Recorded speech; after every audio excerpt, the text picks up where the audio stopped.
If you can give all of your options equal consideration, then you can truly be at peace with your decision. This process helps you make difficult decisions without the influence of others. This exercise is especially helpful for making important healthcare decisions without the overpowering influence of those of us who are financially tied to your decision. Welcome to Build Beyond, a podcast designed to challenge and guide you on your health journey so that you can meet your full potential. To get what you want, you must be willing to make a trade, because you can't get a different result without changing something. That's not breaking news because most people understand the concept of making an exchange. However, understanding a concept doesn't necessarily equal results. Most of the time, we like the idea of change more than we actually like to implement change. A common hurdle that tends to block progress is wanting a different outcome and being open to small changes, but not being willing to make the necessary changes. For example, sustainable weight loss can be challenging and it can take a long time. How many people pay for juice cleanses and crash diets or 6-week weight loss boot camps only to fall short of their goals?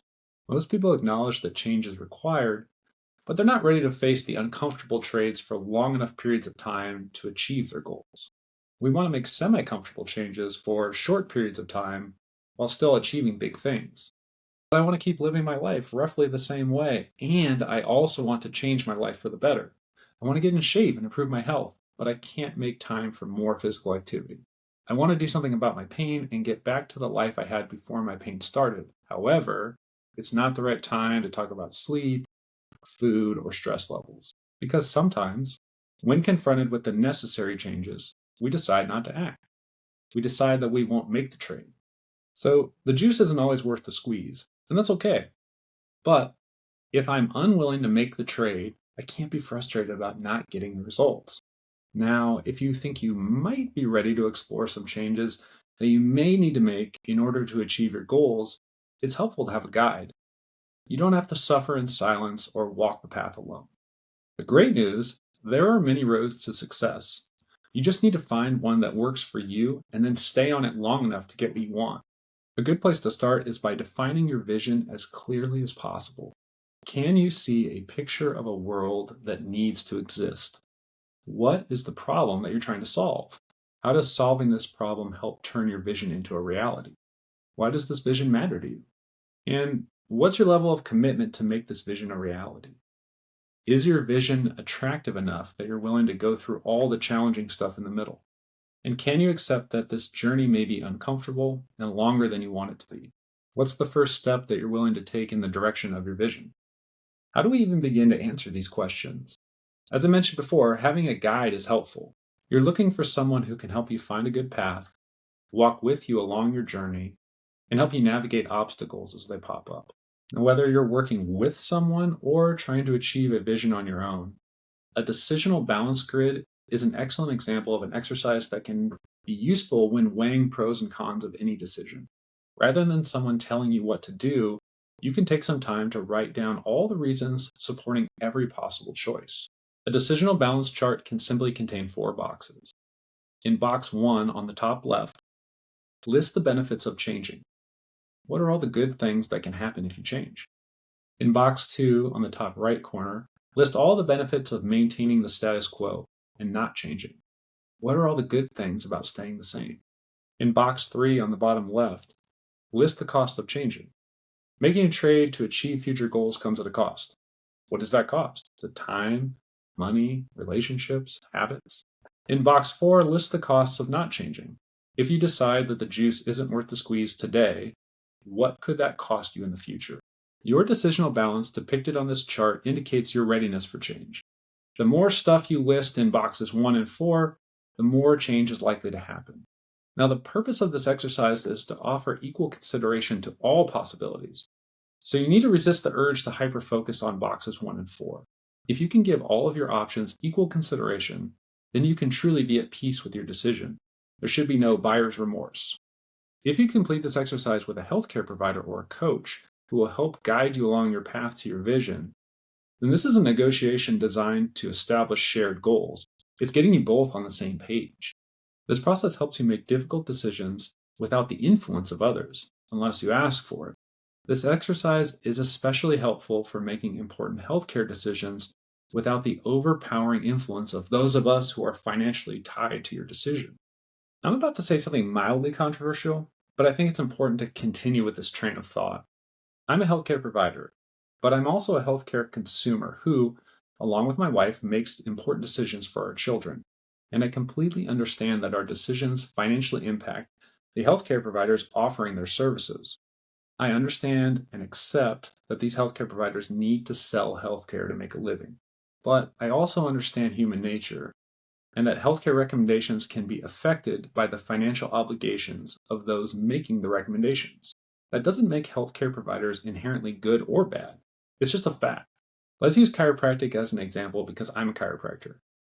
I'm not trying to pick on chiropractic, but I'm also not trying to use my platform to throw stones at other healthcare professions. If you have back pain and you go to a traditional chiropractic office, it's highly likely that they're going to recommend chiropractic adjustments. It's also highly likely that they recommended chiropractic adjustments to almost everyone who walked into the clinic that day, because that's what they sell. Now, instead of scheduling a chiropractic appointment, if you walked into a shoe store complaining of back pain, they would probably try to sell you shoes. And if you walked into a mattress store complaining of back pain, they would probably try to sell you a mattress. And there's nothing wrong with specialists trying to sell specialty goods and services. That's their job. But it's important to acknowledge these biases as a consumer. The shoe store is probably going to try and sell you shoes, and a chiropractor who adjusts every patient is probably going to sell you chiropractic adjustments. There's probably nothing specialized or unique about these recommendations, regardless of what they tell you.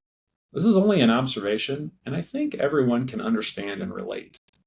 Now, I don't think this pattern is exclusive to shoe salesmen or mattress stores or chiropractors. I have friends in other healthcare fields who observe similar tendencies within their own professions. When the only tool you have is a hammer, there is a strong tendency to treat everything like a nail. Now, if there is a medical emergency and I'm at risk of losing life or limb, I don't want the emergency department to pull out a decisional balance chart and ask my opinion as I'm slipping into shock. And if one of our kids has a severe infection, I understand that our choices may be limited and decisions need to be made quickly. The decisional balance grid works well when looking at the big picture. Think about all the times you've been in a healthcare office and you haven't been presented with options. It's probably a lot. My point is that if you have a vision for your future, that is to say, you have healthcare related goals, and you're willing to make a trade to achieve your vision, and you understand that you have options, then taking time to weigh your options is not a bad thing. In fact, it's an amazing opportunity to set a foundation and chart a path for effective and sustainable change. Now you're playing chess, not go fish. And finding a healthcare provider who is willing to spend time helping you explore your options without immediately trying to influence your choice, finding that kind of healthcare provider is invaluable. You want to know one healthcare profession that tends to attract and develop people who are really, really good at this? Mental health. Mental health professionals tend to be great communicators because they tend to be excellent listeners.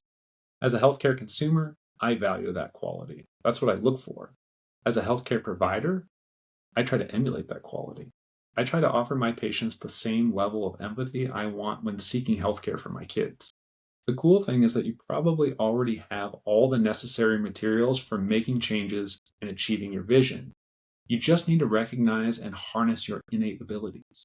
That's why simple exercises like the decisional balance grid are so powerful. Sometimes you just need to be able to take a step back and look at the big picture and then get organized.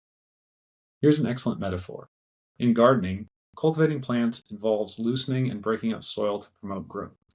This is a great metaphor because it illustrates the initial prep work required to reach your goals if you seek sustainable change.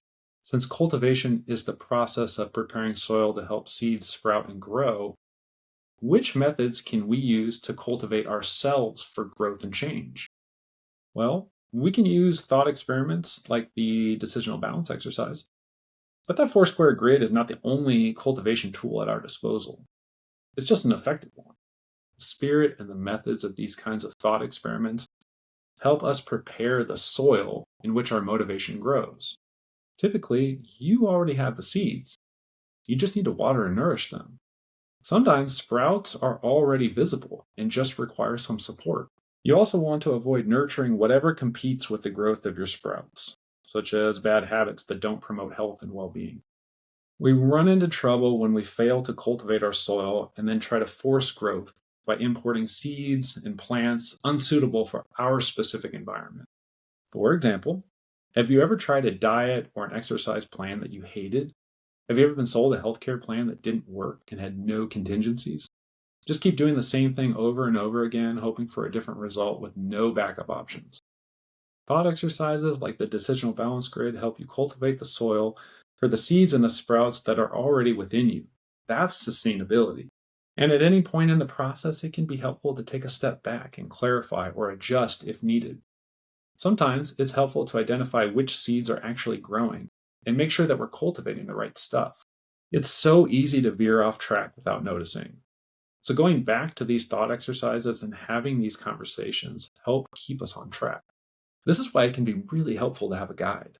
I love the Batman and Alfred analogy. I didn't create this analogy, but I've mentioned it on previous episodes. Healthcare providers should be more like Alfred and less like Batman. Alfred provides support and perspective. He helps keep Batman on the right path. Alfred only does things for Batman if those actions help Batman with his battles, both internal and external battles. Alfred offers wisdom and guidance that help Batman cultivate his soil for making tough choices and staying motivated to walk a long and difficult path. Without Alfred, Batman would be alone and unprepared to accomplish amazing things. That's all I have for this episode. I hope this helps.